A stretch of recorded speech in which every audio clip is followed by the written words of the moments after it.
হাসিনার ফাঁসি চাই। যতদিন জুলাই গণ অভ্যুত্থান থাকবে বাংলাদেশের রাজনীতিতে আওয়ামী লীগের কোন স্থান হবে না, এর কোন পুনর্বাসন বাংলাদেশের জনগণ মেনে নেবে না। শুধু একটাই উপায় আছে বাংলাদেশে আওয়ামী লীগকে বলে ফিরিয়ে আনার, আমাদের দেশের উপর দিয়ে আওয়ামী লীগকে বাংলাদেশে আনতে হবে।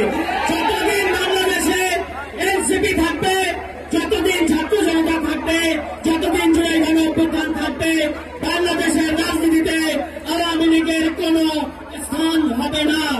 প্রধান উপদেষ্টা ডক্টর ইউনূসকে হুঁশিয়ার করে বলতে চাই, বাংলাদেশের ছাত্র জনতা আপনাকে ক্ষমতায় বসিয়েছে, আপনি কিন্তু এটা বলতে পারেন না যে আওয়ামী লীগ ঠিক করবে আওয়ামী লীগের কি পরিণতি হবে।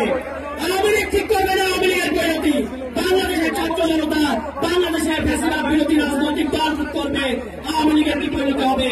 এবং সেই নয় 5 আগস্ট আমরা দিয়ে দিয়েছি, বাংলাদেশে আওয়ামী লীগের আর কোন রাজনীতি হবে না, দিল্লির কোন রাজনীতি হবে না, ভারতপন্থী কোন রাজনীতি হবে না, বাংলাদেশের রাজনীতি হবে বাংলাদেশপন্থী রাজনীতি। যারাই যে কোনো মূলকে ভারতপন্থী দিল্লিপন্থী রাজনীতি এখানে চাপিয়ে দিতে চাইবেন বাংলাদেশের ছাত্র জনতা আপনাদেরকে প্রতিরোধ করবে।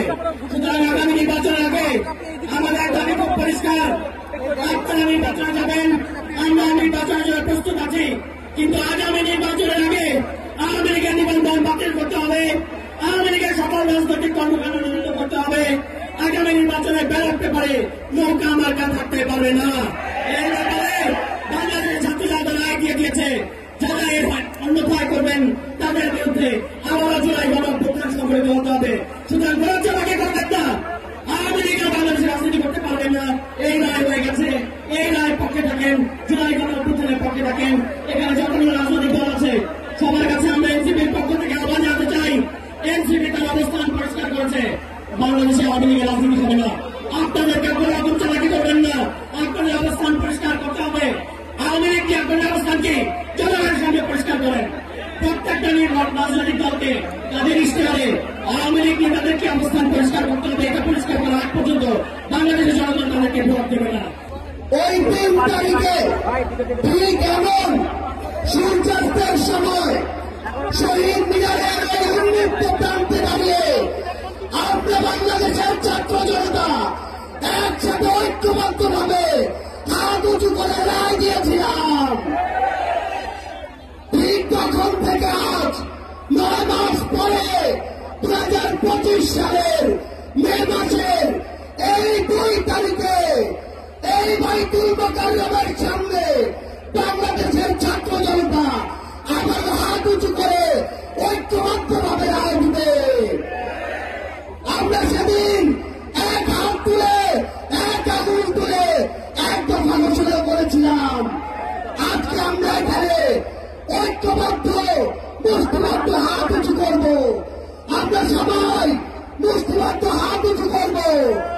এই আওয়ামী লীগ পিলখানা হত্যাকাণ্ড ঘটিয়েছে কিনা, এই আওয়ামী লীগ শাপলা হত্যাকাণ্ড ঘটিয়েছে কিনা, এই আওয়ামী লীগ জুলাই গণহত্যা ঘটিয়েছে কিনা, এই আওয়ামী লীগ 13,000-এর অধিক ভাইকে শহীদ করেছে কিনা। তাহলে এই আওয়ামী লীগ ধনীদের দল কিনা? ধনীরা কি এই বাংলাদেশে রাজনীতি করতে পারবে? সন্ত্রাসীরা কি এই বাংলাদেশে রাজনীতি করতে পারবে? আমরা এই বাংলাদেশে ধনী সন্ত্রাসী আওয়ামী লীগের নিষিদ্ধ চাই কিনা? আমরা খুনি হাসিনার ফাঁসি চাই কিনা? সবাই একসাথে আজকে বাইতুল মোকাররমের এখানে স্লোগান দিতে হবে,